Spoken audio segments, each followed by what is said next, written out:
What's good with y'all, boys? It's Pluto here. And before I get started, I am sick right now. Hold on, cut me a break. I'm sick right now, but hey, we're still going. I just popped the slurp juice. My health is going up. We'll be good. Alright. Now, in this video, by the title, mental resilience, mental toughness, whatever you want to say, whatever it is, the iron mindset, what it is, and how you can achieve it. Let me tell you something. If you're going to let someone else stop you from doing what you need to get done or what you want to do, that's your fault. But look, I'm going to be cooking in this video. We're going to step into the fire. You're going to dip your toes in the water. We're going to go into the storm, whatever you want to say it is. I'm going to be cooking this video. And the first thing I want to talk about is that you are your biggest obstacle.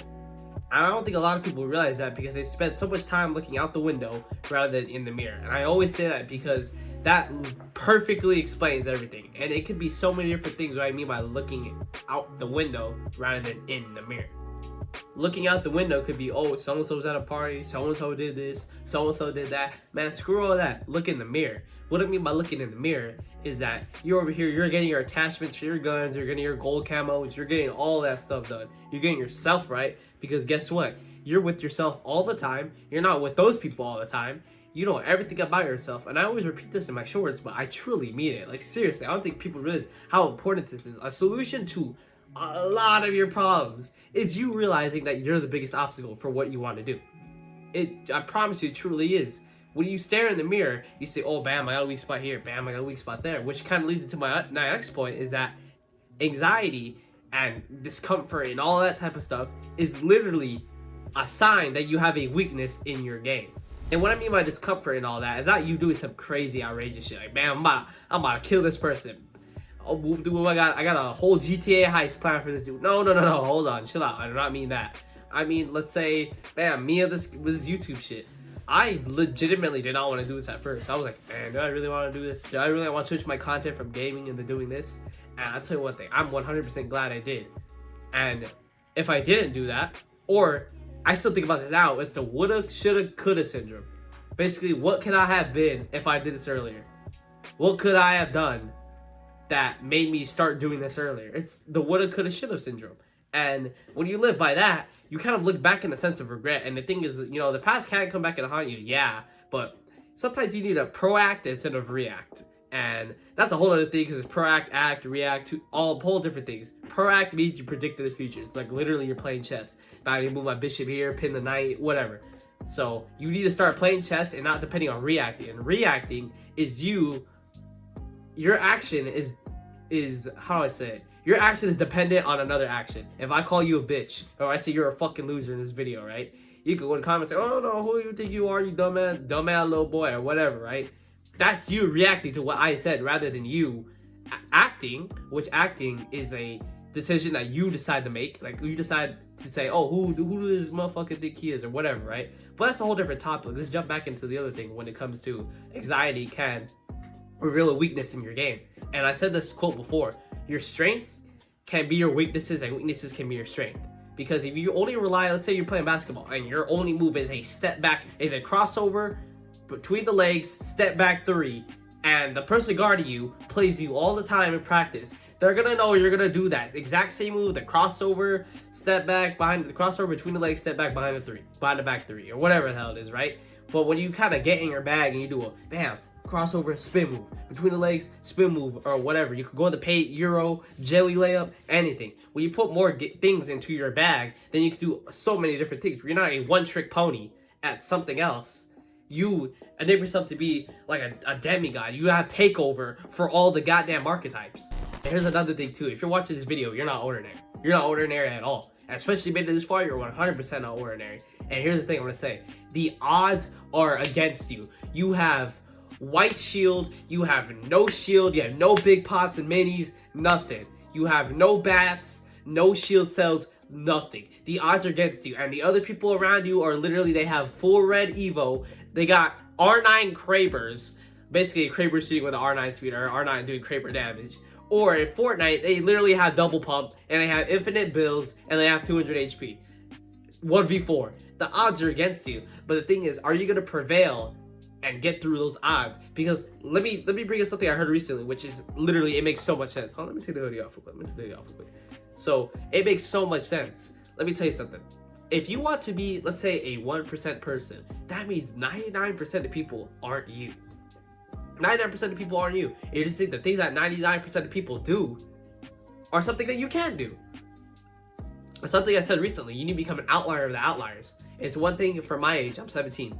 I don't go on social media, that's one thing. Bam. I create content instead of just consuming it. Bam, that's another thing. I read, bam, another thing. Meditate, bam, another thing. There's so many things that separate myself from the outliers. And of course, it can be an outlier that's like, you know, a complete weirdo. But that's not the outlier I'm talking about. I'm talking about, like the gap between 1% and 10% it's a huge gap. It's 100% a huge gap.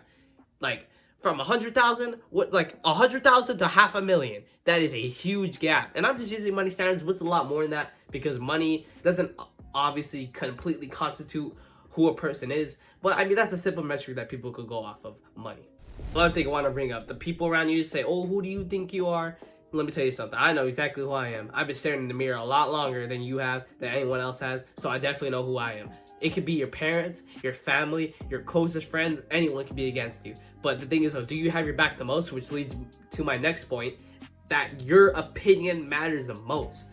You've been in your body, however old you are. I'm 17. I'm almost 18. I've been in my body for 17 goddamn years. Who are you gonna tell me what to do? And the thing is, it seems like arrogance, but it's the truth. I don't care how old you are. But I say that to say, there's nothing wrong with taking criticism if it's genuine criticism, and you can start looking at things. Is it useful or not useful? If someone in the comment section says, "Oh, bro, you do X, Y, Z," and I look at it like, "Oh, yo, is this useful or not?" It doesn't matter. It doesn't completely matter. Let me phrase that. If he doesn't do what I do, whatever it is, there's nothing wrong with taking criticism, because if you don't take criticism, you legitimately limit your learning. So that's why I had to state that, because, you know, it sounds arrogant as hell what I'm saying. Say, "Oh, who do you think you are? I've been in my body forever. I don't care who you think you are." It could be like some 60-year-old wise dude or whatever, right? But you need to realize that you have to make decisions in your life. No one else cares about your life more than you. You can say your mom or whatever, but she has 99% your interest, and it can be 1% hers, which is still a lot. Is yours, but it's not 100%.